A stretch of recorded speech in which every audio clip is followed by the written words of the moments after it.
Hello everyone. Today I'm going to take you on a ride up what we call the Hoback here. It's the road between Alpine and Jackson, Wyoming. It's part of the Jackson Loop that I've talked about in my earlier videos, if you've seen those. These videos are going to be shot out of order of the way you'd actually ride them, but depending on where you come from, I guess. But I'd invite you to come along. As you can see, this is a beautiful canyon here. There's some big high mountain peaks, and although you can't see it, the Snake River is right down here in the bottom of the canyon. I shot this video, let's see, it's the last weekend of April. You can see there's still quite a bit of snow on the ground, but this ride is beautiful up through here, so I invite you to come along with me and enjoy it. We'll talk to you again here in a minute. Well, here we are on our next section of the loop from Idaho Falls and around to Jackson and back. This canyon here is simply gorgeous, super nice place. Road's usually in pretty good shape. There can be a couple potholes here or there, but usually not too bad. The only time the road has a rough go, it seems like, is when have a landslide. There's been many times that this road's been closed by landslides or had detours around them and stuff like that, so that is something you got to kind of look out for when you're taking this route. It happens every few years, and they usually get them cleaned up pretty quick, but sometimes the whole road disappears, so it takes them a little while to get cleaned up. But coming up this way to Jackson is a beautiful way to come into town. You can see the Snake River right down there. It's running pretty high right now with all the runoff from this winter snow. And it's, like I said, it's last week in April, I think I said in the intro there, and you know, we still got quite a bit of snow up in here. Come June, you can still have snow up in here, but it gets less and less likely to head on into summer, and then into August, the chance of it starts coming back, especially at nighttime. But if you guys have any plans coming up this way, I would definitely suggest this loop. I'll put a link in the description here of the part of the loop. If you were coming from Idaho Falls that you'd ride before you get to this one, it would be the Palisades loop, and I'll put that tab up here in the corner right now in case you want to go back and look at that video. Anyway, as you can see, this canyon, just nice sweeping turns and just gorgeous views. All really rugged cliffs and mountains around here. Almost every time I've come up this road, I've seen a bald eagle, at least one. There's a spot up here a little farther where they seem to congregate, and there's also a place up here if you're coming late in the season, late in the winter I should say, where a lot of elk will congregate, so you got to kind of watch them, especially in the evenings. You got some people down there on the river in a boat.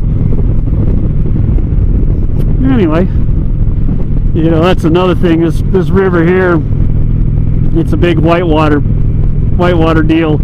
If you guys are planning to come up and stay in Jackson for a couple of days and want a little whitewater adventure, there's a lot of companies there in Jackson, Wyoming that take raft trips down this river. I've never done it, but I've talked to people that have, and they say it's a lot of fun. Another thing about this area here, of course, right outside of Jackson, Wyoming is Teton National Park. So if you're planning on coming up this way, that's another thing that you can look forward to looking at up here.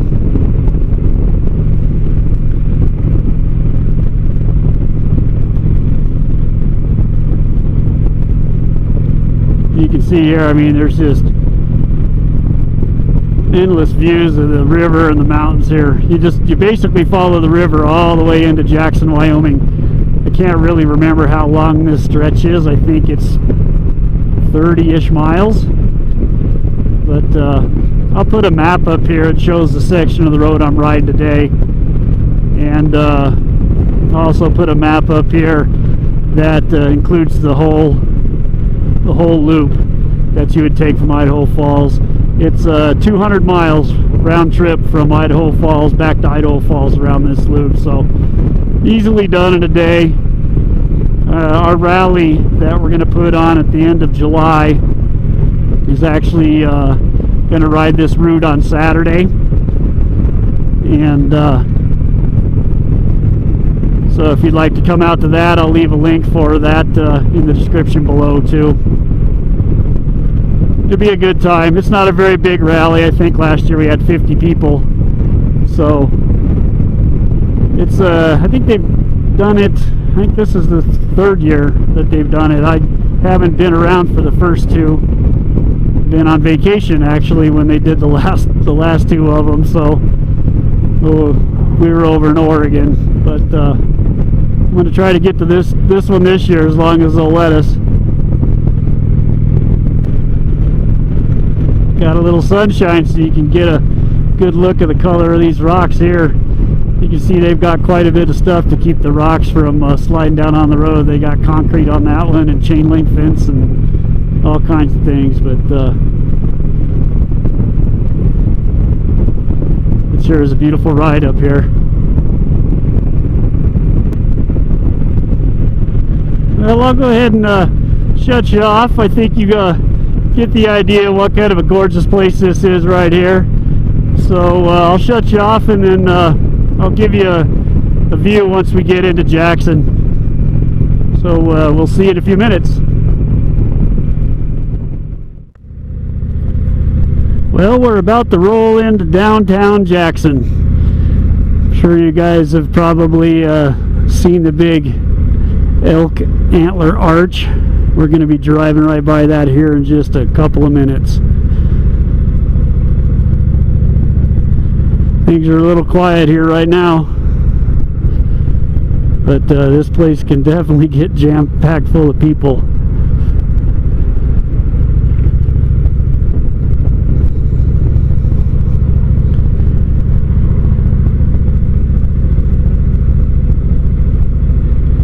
It's a cool little town. It's nice to come in the shoulder seasons.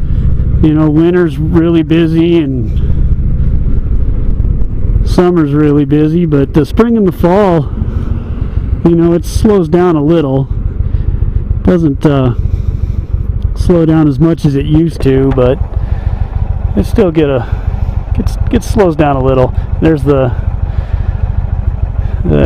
elk antler arch right there in the little park. There's a ton of art galleries, and just, you know, this place is basically just a tourist trap, but it is kind of cool. We run over here once a year just to play tourist. You know, they have stagecoaches that you can take rides on and stuff around town here, you know. It's kind of cool, but like I said, it can get super busy being this close to Yellowstone and Teton National Park. But there's some cool stuff to do here. There's a welcome center right there. You can go in there and get all kinds of brochures and of all the cool museums and things in town. And there's you know, a couple of art museums. There's some wildlife museums, things like that around town here. And we're going just north of town here. There is an elk refuge, and I'm sure we get up here we'll probably be able to see. Look at that dog kicking back in the basket. There's another visitor center there. That's the one with, they have a lot of animals and stuff in there. It's pretty cool. We actually saw a moose off that back deck there one time. But it's a cool spot. Definitely is a cool spot. Well, let's head on up that elk refuge and see if we can see some elk. And then after that, we'll end the video up here at just outside of Grand Teton National Park. I'm not sure how good we'll be able to see the mountains with the way the clouds are, but we'll go check it out.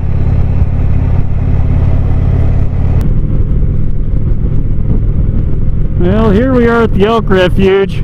I know you can't see it through the GoPro here, but there's probably 600 or 700 head back against the edge of that valley right there. There is definitely a ton of them. They feed them down here in the winter time, and it's kind of a safe haven for them. There's a few that are closer to the road. I know you guys probably still not going to be able to pick them up, but they are there. Anyway, we'll head on up to the park.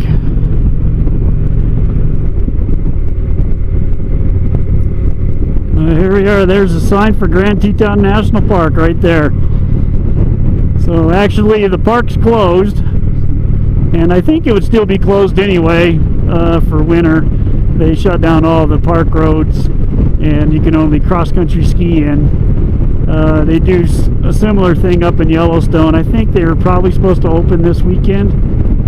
I can't really remember, but sometime in April they open up.